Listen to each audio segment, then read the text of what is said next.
Rice was shot and killed in November by two Cleveland cops. No charges have yet to be filed. So a group of citizens known as the Cleveland Eight used a little-known law to go to a judge to get him to determine whether or not Officer Timothy Loehmann should be charged in the murder of Tamir Rice. Well, that judge yesterday ruled, Judge Ronald Adrien ruled that absolutely there's probable cause to charge Officer Loehmann plus his partner Frank Grambach with negligent homicide and dereliction of duty. He said in his ruling, quote, "The video in question in this case is notorious and hard to watch. After watching it several times, this court is still thunderstruck by how quickly this event turned deadly." The ruling is only advisory and doesn't affect the separate grand jury investigation. In fact, the prosecutor said that in all cases involving police shootings, it goes to a grand jury. The question is, why? Joining me on the panel, Dr. Jason Johnson, professor of political science, Wesley Lowery, reporter for the Washington Post. Actually, Jason was with Hiram College. He left that out. Candace Tolliver Burns, principal of the group, and Ray Baker of Ray Baker Media Group. This is what's interesting to me. So the prosecutor, I read his statement where he says that in all these cases in fatal shootings involving police officers, they go to a grand jury. Why? The question I asked is, all right, so in other shootings, other fatal shootings, that a cop's not involved in, do those have to go to a grand jury? It seems to me that this DA, like most DAs, is playing the game of, I don't want to have to actually make the hard call. Let me push it off to the grand jury to decide. It's absolutely ridiculous. And this is part of the issue, whether it's in Baltimore, whether it's Ferguson, whether it's in Cleveland. There needs to be some structural reform as to what the responsibilities are of these local prosecutors when it comes to these cases. Because at the end of the day, he still actually doesn't even have to push forward charges, even if the grand jury does find the police guilty. And that's a real problem of justice in the city of Cleveland. Well, and here you have this municipal judge, where you had some residents there, activists as well, who used this law. This, I believe, still puts pressure on this DA, because here you have a judge, a municipal judge, who is saying, yes, looking at the evidence, there's probable cause. This DA can't just weasel out of this one. No, because he's got someone else in the system, someone else who is, an arguably unbiased observer. This isn't a civil rights lawyer coming out and saying there's probable cause, go charge them. This isn't some activist somewhere saying. This is a judge in the Cleveland municipal system who knows the regional law, who knows the state law, who understands the specifics and the nuances of whatever this is, with this case, saying there's probable cause here. I think you struck on a point that's extremely important. I remember when I was in Baltimore, when I was in Ferguson, everywhere we've gone where we've had this same conversation, what people are saying is, listen, if I beat someone up and they died in the back of my car, like in Baltimore, Freddie Gray, they'd put cuffs on me. They wouldn't wait 2 weeks and then decide, is there enough? Oh, they also wouldn't go 7 months and not interview me. Exactly. Yeah. I'd have about 7 minutes, maybe, I'd have cuffs on me. And I think that's the disconnect, is in terms of people looking at how they are treated by the system, especially black people in inner cities, black people who sometimes are dealing with disproportionate policing. They're getting stopped and frisked, they're getting arrested for things. They're saying, I can't walk down the street without a police interaction and potentially being in handcuffs, but these officers can kill someone, and we're going to spend months before maybe they'll be in handcuffs. I think that's one of the major disconnects here. So my question at this point, I mean, obviously this is the process that this is the hand that we've been dealt. This is the process that's going to play out. So with that being said, you've got this judge who's rendered an opinion. You've got this prosecutor. They're both officers of the court. I'm assuming, please tell me if I'm wrong, that they are privy to the same information. At this point, what new information or evidence could the prosecutor render to this grand jury that would then compel them to issue a decision that's different from this judge? Well, the judge did not get the investigation of the Sheriff's Department. Okay. The Sheriff's Department, the Cleveland Police Department, they stepped aside, and so the Sheriff's Department, they have been leading this investigation, which is still stunning to me. I mean, I still don't understand this whole deal of, we need to talk to a litany of witnesses, just like in the Eric Garner case, when DA says we talked to 150 witnesses.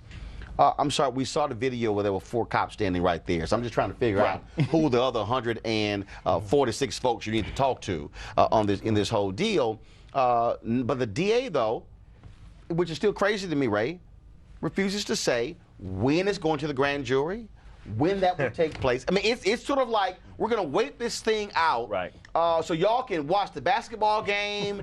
Y'all can focus on baseball season. And then when the Browns start playing, and then hopefully y'all forget this thing ever happened. Absolutely. And interestingly enough, LeBron James has said something almost to the point when we found the Brelo verdict, when he said, just bring your passion to the game and let's just cheer it out there. Yeah, which I don't give a damn about. With two folks dead, with more than 130 some odd shots fired into a car. So damn the game, LeBron. Why don't you actually talk about the case of folks being shot and killed by Cleveland cops? He also didn't bring up the Department of Justice, their settlement with the Cleveland Police Department as well. So really, who cares about games when folks are getting shot and killed? Black folks, LeBron. On another point, though, I like how you outlined for our audience initially that this is just kind of an advisory step. But I was talking with Justin Hansford from St. Louis University, a law professor down there who was an activist in Ferguson, on the ground in Ferguson. And he says he wishes that Missouri had this opportunity because although it's not binding in a specific type of way, it does put the DA between what he called a rock and a hard place, because prosecutors never want to get on the bad side of a judge. And so if this DA comes out and sides with police unions, which they also don't want to get on their bad side, if he sides with them, now he has to look over his shoulders. Wait, I went against a judge, like you all said, an impartial judge, a judge who saw a same or comparable series of facts, and now that prosecutor's in a difficult place. So the public pressure that can come to bear has some value and merit nonetheless. Well, I think, again, one of the issues that I've consistently said is, all right, how do you make changes? This is a perfect example for the folks who are out there protesting. Now make the effort in those states to say, wait a minute, let's get a law like the one they have in Ohio and a few other states. This is why I've always said this isn't like the civil rights movement. There's no big law you can pass. This is boring. No big federal law, because you got to go to individual states. Exactly. And then individual jurisdictions, because the DA in this county or this city will be different from the one over here. It is a long, boring slog through dusty old law books to find out how you can do this. But that's the only way you win, because Cleveland and Wesley, I'm sure you remember this, they stopped the other police officers. Remember the local Cleveland activists at Cleve, they wanted to stop a certain officer who had a history of violence from being sworn in, and they found out that if the mayor doesn't swear you in, you can't become an officer. That's another obscure law that only worked in Cleveland. So all the activists need to get active on their own level. Start reading some law books. That's how you can make the change. And Dr. Johnson, to your point, that Ohio law actually is an older law. So as opposed to this being something that activists went and sought to pass from their state legislature, they went and had to fight through it. And I think that speaks to the duality of the efforts when it comes to protests. There's that on the street. There's what we call Band-Aid protests. How do we feed folks? How do we clothe them? How do we train them, mentor them? Then there's the kind of intellectual or theoretic approach. And so as long as all those parties are working in concert and in harmony, we can see something that kind of begins to look something like justice. Yeah, but it's important to understand the distinction, because you also have in a case in Baltimore where when it comes to suing cops there's a cap in the city of Baltimore. But in every other city in Maryland, there are no caps, which means we gonna kill y'all, but we gonna cap this bad boy. But everybody else said no caps. But again, understanding that every city, every locale is different. Hold tight 1 second. We come back. A Texas elementary school teacher, she doesn't have a job today. Why? Because she said, you know what? Damn y'all making that cop in McKinney lose his job. We should just segregate you black people, the blacks. Wait till y'all hear what she had to say. Plus, in the state of Washington. Here we go. Oh boy. This woman has been the president of the chapter of the NAACP, and she is saying, I'm black like y'all. But she's not. Wait till we break it down for you. This 9 after the hour, News 19 TV 1.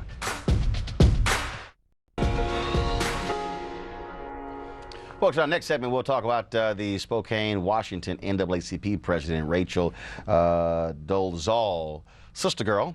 We'll deal with that in a second, but let's deal with the McKinney case. That is still causing lots of drama, of course. The officer there, Case Bolt, because he resigned, his attorney came out, apologized, said, you know, his emotions got the best of him. So did those of Karen Fitzgibbons, a 4th grade teacher at Bennett Elementary School in Wolford, Texas. She posted her reaction on Facebook. And this is what she said. This makes me angry. This officer should not have had to resign. I'm going to just go ahead and say it. The blacks are the ones causing the problems and this, quote, racial tension. I guess that's what happens when you flunk out of school and have no education. I'm sure their parents are just as guilty for not knowing what their kids were doing or knew it and didn't care. I'm almost to the point of wanting them all segregated on one side of town so they can hurt each other and leave the innocent people alone. Maybe the 50s and 60s were really on to something. Now let the bashing of my true and honest opinion begin. Ellipses go. Hold up, I ain't done yet. Hashtag I'm not a racist. Go back to the graphic, please. Thank you. Hashtag I'm sick of them causing trouble. And hashtag it was a gated community. Well, Karen ain't got a job this morning, y'all. The school district relieved her of her duties. Do y'all have the statement from the school district? Okay, don't have the statement from the school district. Okay, I don't know how we missed that one. Okay, I'm gonna pull this one up in a second. Yeah, this is unbelievable. So she said, let the bashing begin. You stupid. That's about the dumbest. Y'all go ahead. I gotta start. I'm just gonna say this from an educational standpoint, including the woman who was down in Georgia who said like all the blacks left. I do not think you should get fired just because you say something racist on Facebook. I don't. I don't think that's fair. I don't think that's reasonable. It's the same thing we got happening with Saida Grundy, the professor who's going up to Boston. She should get warned. Every black person in that school should know who they're dealing with, but I don't think you should get fired just because you say something racist. Here's a statement from the Friendship Independent School District. On Wednesday afternoon, Friendship Independent School District was made aware of a statement posted on a Facebook page by a Friendship ISD employee earlier this week. Friendship ISD is deeply disappointed in the thoughtlessness conveyed by this employee's post. We find these statements to be extremely offensive, insensitive, and disrespectful to our friendship community and citizens everywhere. These comments in no way represent the educational environment we have created for our students. The employee whose account is responsible for the post will be relieved of her teaching duties at Friendship ISD. We hold our employees responsible for their public conduct even when they are not on active duty as district employees. Employees are held to the same professional standards in their public use of electronic media as they are for any other public conduct. This recent conduct was unacceptable. It's funny because I think she might even listen to Drake, right? Because Drake is famous for having a line, "This is a gated community, please get off my property." So the irony of her saying that and then coming back to this point. Also, a word to the wise, whenever you want to offer a systemic or group or organizational critique, identifying a group of people as the insert name here is going to always be problematic. I ain't tripping on the blacks. You probably could. I'm focused on the segregation part. Maybe the 50s and 60s were on focused something. on you're dropping out, you're not getting an education. You a school teacher. But the hits keep on coming. Because this was her apology. She said, first, to anyone of any race that I've offended, I sincerely apologize. That was not my intent. I let my emotions get the best of me, and instead of taking a deep breath, vented in an inappropriate way, I am truly sorry. I don't want my comments to reflect poorly on my district or campus, as the words came from me, not them. Friendship and Bennett are amazing places full of people, teachers, administrators, custodial staff, cafeteria staff, parents, and others who love, care about, and go the extra mile for all students, regardless of race. As a teacher and lifelong educator, I strive to do the same. I love this one right here. I always tell my students that once they are my student, they will always be my child. As an educator, I do teach my students about treating all people fairly and with dignity. I regret that my words are now calling into question. I can and will use this situation as a real-world example of how emotions and words can cause hurt to others. I am ashamed of my post. As I look back and reflect, I see how hurtful those words sounded. It is my hope that my sincere apology will be accepted. Thank you, Karen Fitzgibbons. Okay, but she was like, this is my true and honest feeling. I don't care what y'all think. And if the bashing begins, start. No, she said go. Right, exactly. Words matter. Yeah. And so a point to you, I respectfully disagree. Listen, anyone who frames our kids in terms of black and white has no business in the classroom. That school district did exactly what they should have done. Moreover, Roland, so I wanted to get a sense of where this was going on the ground. So I called a friend of mine who's a high school administrator at a school right outside of McKinney, Texas. And she said to me, you know what, Candace, this is something that, as you can expect, is far-reaching. It's not isolated to this one teacher, this one Facebook post. She said, but the system expects for black folks to make a whole lot of noise with little to no follow-up. And so it can't be about they just got rid of this teacher. The parents at that school, if they're not actively involved in their PTA and other channels to make their visibility, their presence, their positions, their involvement known, they absolutely have to do it because it's bigger than that one teacher. But the issue for me, and this is the deal. Yes. We can have feelings and we can have thoughts. And look, and I understand when people will take something you say and totally lie and distort it when it comes to social media. So I have to deal with that BS. But let's be honest. This is a woman who's a teacher. That's right. This is a woman who says they had something going in the 50s and the 60s. Let's also remember, while that was happening, lynchings were going on. Medgar Evers was shot and killed, assassinated. I mean, we can go down the line. And so when she says, look, segregate them, they can just go and hurt each other. I mean, and so as a teacher, I can't accept you being in the classroom when you're thinking, man, let me just go ahead and separate y'all black kids and y'all white kids. Exactly. Well, and like you raised an important point. This is not a 140 character. This isn't some joke that goes sideways or could have been. No, this was a full paragraph. She had context. She'd be like, like, listen. She went historical. You know, this isn't one joke that didn't land. This is no. You thought this through. This is she wrote this paragraph out and then said. And listen, and I believe this. This is how I feel. I don't give a damn what y'all Come think. at me. Come at me for this. Come on, bring it. And look, I understand all that. I still think, though, taking somebody out of the classroom is different than firing them. I have, as an academic, I have a real problem with that of just being fired because you say something unpopular. Now, I put her in the quietest, darkest basement in the school. I'd have her working with the very same janitors that she seems to love so much. Segregate her from the population. But I don't think you should be fired just because you said something racist. Hey, I might sit at the NAACP meeting. Speaking of that, coming up, we're going to talk about this case out of the state of Washington, where a president of the Spokane, Washington chapter, she has been like, yo, I'm a sister girl. I got the natural do. I got the hair. Y'all, she ain't black. Wait till we break this down for y'all. Folks, Rachel Dolezal, president of the Spokane, Washington NAACP, is being called out for not being black after applying for the position as a black woman.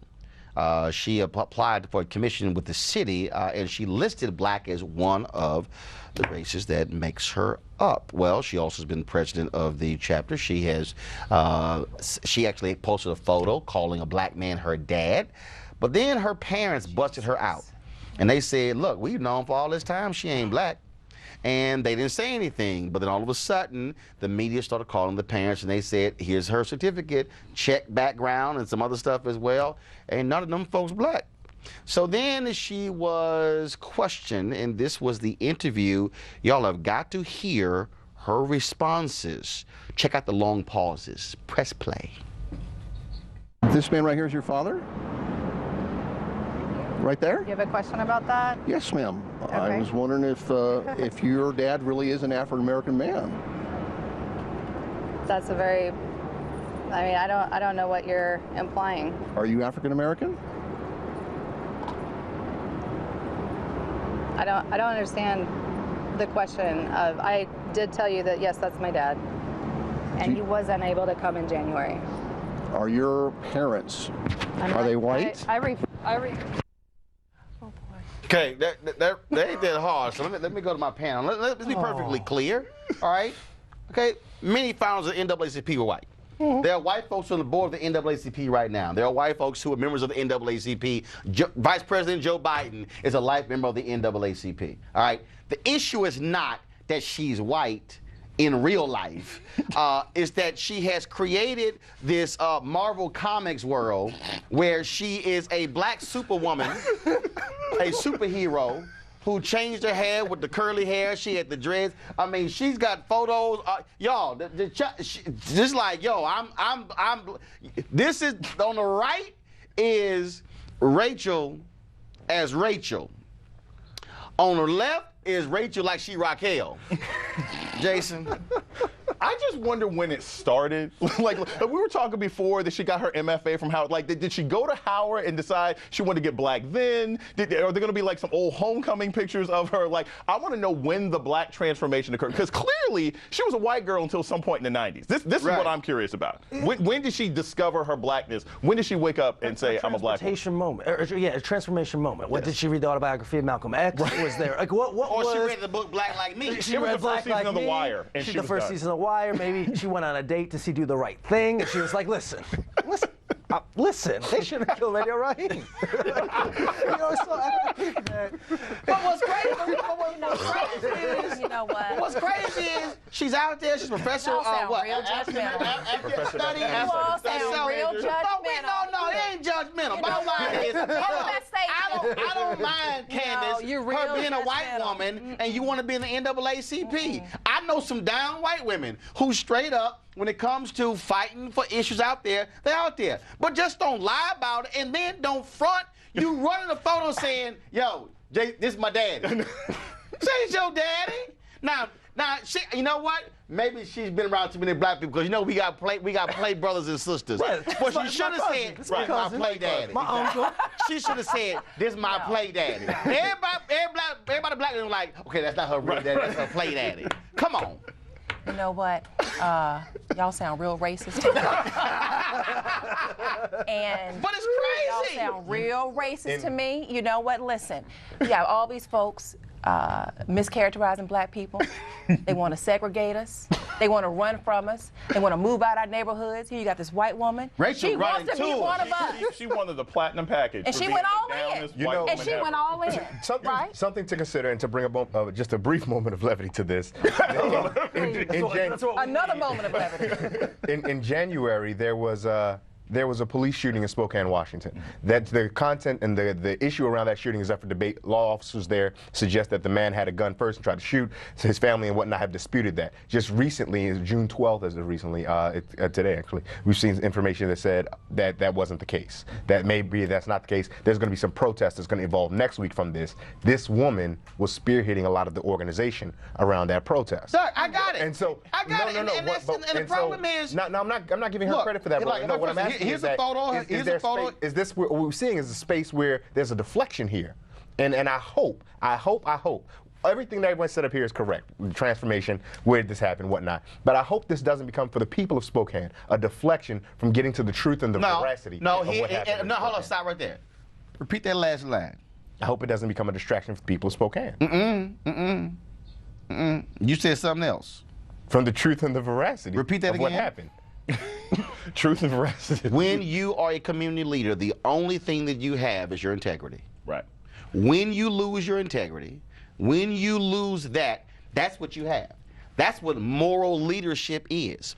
And so it's different if this issue was, we don't want this white woman to be president of the chapter. It's a whole different issue. Completely different issue. But when you have created this alter ego, her dad did an interview with BuzzFeed where he said, quote, she has over the past 20 years assimilated herself into the African American community through her various advocacy and social justice work, and so that may be part of the answer. I understand that, but she has literally acted as if I'm black. Listen, I'm trying to make some sense of it. And It it's doesn't make- integrity and credibility. it doesn't make any sense to us, and I understand that. But I'm wondering, clearly our country is still very much divided along racial lines. Perhaps these are issues that matter deeply to this woman. She's got black kids. She got issues. Hold on. She has a black son. She has another child. Adopted, yes, Okay, yes. she has an African-American husband. And so maybe she's thinking, I really can't make the impact. I won't have the credibility. I won't get the confidence that I need in terms of working on these issues. No. I don't fully You embrace would it. have more. You Right. have more. No, White people listen come to on. white people much more than they ever listen to us when it comes to issues.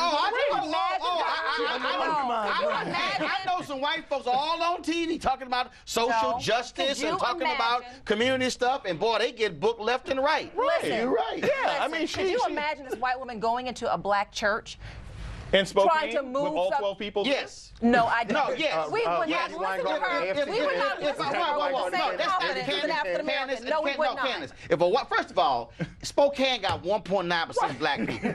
So hell, I'm trying to help. it's likely going to be a white woman going to come to the black Exactly. church. Even the black church. Right. is 10 That's people what I'm plus white saying. people. Yeah. But again, though, it's all about your credibility as a leader, and as a result of this, all the stuff you talked about has been wiped out because you have been living life as a dishonest. fraud and you have been dishonest. And so how now can I listen to you and believe you when you've been lying to me this whole time?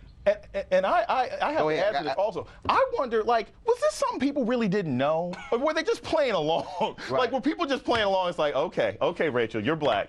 I mean, because I don't know how anyone could look at her and believe that she was a black woman. No, that's not true. Look, I got a look. My right. aunt Rita, who passed for white in Louisiana, and her daughter right now is still passing for white. Wow. All right? And her called grandkids don't know. out. Yeah, I called out. Yeah. Right. Because don't be trying to deny you black. And so don't let me roll up in Louisiana with my camera and go to her daughter's house. Yeah, my aunt Rita, maiden name Lewis. Wow. Ain't white. You know why I'm calling out? Because a trifling daughter didn't tell my grandmother till a month after she died that she died because she didn't want us coming to the funeral. So I don't give a damn if she passing white. I'm going to call you out. Her name is Rita Lewis. That's her maiden name. gotta And you're lucky forgive, I don't Roland. show a picture. You gotta All forgive. right. No, I ain't mean. You gotta forgive. No, I ain't forgiving. My grandmother went to death not knowing her own sister died. Anyway, so it's some folks who have passed. We got to go. But America, guess what? I'm not a white man. I'm not a white man with a deep tan. Which means my credit should improve. I should be able to get a loan. And I should be able to work at Fox News. All right. Folks, I appreciate it. Thank you so very much. Coming up, wedding.